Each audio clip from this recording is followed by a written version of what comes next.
আসসালামু আলাইকুম। কুকিং হাউজে সবাইকে স্বাগতম জানাচ্ছি। খুবই মজাদার একটি রেসিপি নিয়ে চলে এসেছি। আজকে রান্না করব শিমের বিচি দিয়ে মুরগির গিলা কলিজা। এই শিমের বিচি দিয়ে মুরগির গিলা কলিজাটা রুটি, পরোটা, সাদা ভাত সবকিছুর সাথেই পরিবেশন করা যায়।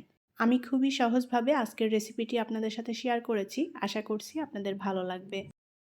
রান্নার জন্য আমি এখানে 250 গ্রাম শিমের বিচি নিয়েছি, আর শিমের বিচির উপরের খোসাটা ফেলে দিয়েছি, ভালোভাবে ধুয়ে পরিষ্কার করে নিয়েছি। পরিমাণে যে যতটা রান্না করবেন সেই আন্দাজ মতো করে নিয়ে নিতে হবে। আর এখানে নিয়েছি বড় সাইজের একটা আলু। আলুটা আমি এরকম ছোট টুকরো করে কেটে নিয়েছি। আলু মিক্স করে দিলে খেতে ভালো লাগবে। আলু বাদ দিয়েও রান্না করে নেওয়া যাবে শুধুমাত্র শিমের বিচি দিয়ে। আলু খুব ভালোভাবে ধুয়ে পরিষ্কার করে নিয়েছি। আর এখানে আমি নিয়েছি মুরগির গিলা কলিজা, সাথে একটু হাড়ও আছে। মুরগির গিলা কলিজাগুলো আমি ছোট টুকরো করে কেটে নিয়েছি। এখানে আমি 4টা কলিজা এবং 4টা গিলা নিয়েছি। গিলা কলিজাও পরিমাণ মতো করে নিয়ে নিতে হবে যে যতটা রান্না করবেন। এগুলো খুব ভালোভাবে ধুয়ে পরিষ্কার করে পানি ঝরিয়ে নিতে হবে। প্যানে পরিমাণ মতো করে তেল দিয়ে দেব। এখন এই তেলের মধ্যে দিয়ে দেব তেজপাতা আর আস্ত জিরা। আমি এখানে 1/2 চা চামচ জিরা নিয়েছি আস্ত, আর কয়েকটা তেজপাতা। এখন দিয়ে দেব 1/2 কাপ পেঁয়াজ কুচি। পেঁয়াজটা এখন হালকা ভেজে নেব।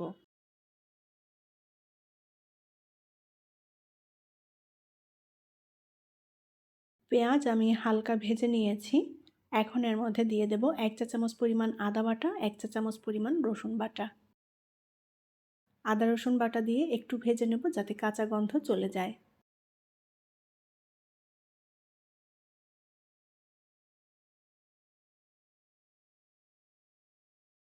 পেঁয়াজ আদা রসুন ভালোভাবে ভেজে নিয়েছি। এখন এর মধ্যে পানি দিয়ে দেব মশলাটা কষানোর জন্য।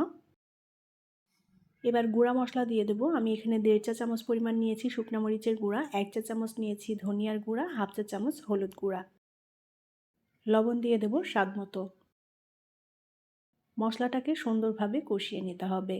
মশলা কষানোর উপর নির্ভর করে রান্নার স্বাদ। মশলাটা একটু কষিয়ে নিয়েছি। এখন এর মধ্যে দিয়ে দেব 1.5 চা চামচ পরিমাণ জিরা বাটা। জিরাটা বেটে দিলে ফ্লেভারটা বেশি ভালো আসবে।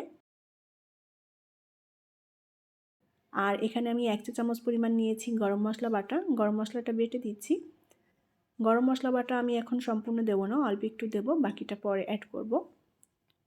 মশলাটা আবারও ভালোভাবে কষিয়ে নিতে হবে। অল্প আঁচে নেড়ে চেড়ে মশলাটা কষিয়ে নেব যাতে পুড়ে না যায়।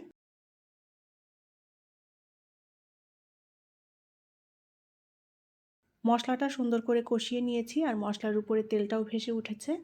এখন এর মধ্যে আমি মুরগির গিলা কলিজা দিয়ে দেব।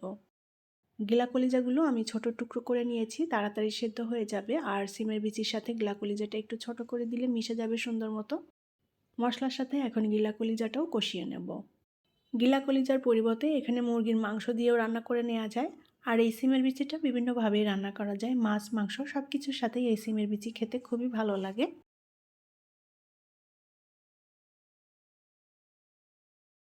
5-6 মিনিটের মতো মশলার সাথে আমি গিলা কলিজাটা সুন্দর মতো কষিয়ে নিয়েছি। এখন এর মধ্যে দিয়ে দেব কেটে রাখা আলু। আলু দিয়ে আরও কিছুক্ষণ কষিয়ে নেব। এখানে আলু বাদেও রান্না করে নেওয়া যাবে শুধুমাত্র শিমের বিচি দিয়ে।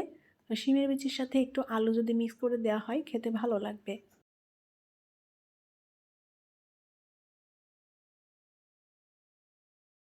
আলু দিয়ে আরও 3-4 মিনিট আমি কষিয়ে নিয়েছি। এখন এর মধ্যে দিয়ে দেব শিমের বিচি। সব কিছু আবারও ভালোভাবে একত্রে মিলিয়ে নেব। চুলার আঁচ এ পর্যায়ে অল্প রাখতে হবে, অল্প আঁচে এখন কষিয়ে নেব। শিমের বিচি দিয়ে গিলা কলিজার এই রান্নাটা রুটি, পরোটা, সাদা ভাত সব কিছুর সাথেই দারুণ লাগে খেতে। আর রান্নাটা একেবারে সহজ।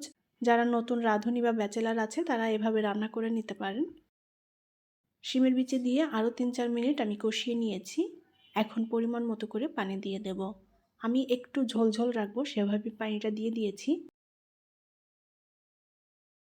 ঝোলটা ভালো মতো ফুটে উঠেছে। এখন এর মধ্যে দিয়ে দেব গরম মশলা বাটা। গরম মশলা বেটে দিলে ফ্লেভারটা খুবই ভালো আসে, গুঁড়াটাও ব্যবহার করা যাবে। মশলা দিয়ে ভালোভাবে নেড়ে চেড়ে মিলিয়ে নেব। আমি এখানে একটু ঝোল রাখবো। এই তরকারিটা নামানোর পরে এটা ঠান্ডা হয়ে গেলে ঝোলটা অনেকটাই টেনে যাবে। শিমের বিচি দিয়ে মুরগির এই গিলা কলিজাটা আমি আমার মতো করে রান্না করেছি। আশা করছি আপনাদের ভালো লাগবে। রান্নাটা পুরোপুরি কমপ্লিট, এখন এটা নামিয়ে পরিবেশন করব। তৈরি হয়ে গেল দারুণ মজাদার শিমের বিচি দিয়ে মুরগির গিলা কলিজা। রুটি, পরোটা কিংবা ভাত সব কিছুর সাথেই দারুণ লাগবে খেতে। আশা করছি ভালো লেগেছে আমার আজকের রেসিপিটি যদি ভালো লাগে তাহলে প্লিজ ভিডিওটি শেয়ার করবেন। আজকের মতো বিদায় নিচ্ছি, ভালো থাকবেন সবাই। আল্লাহ হাফেজ।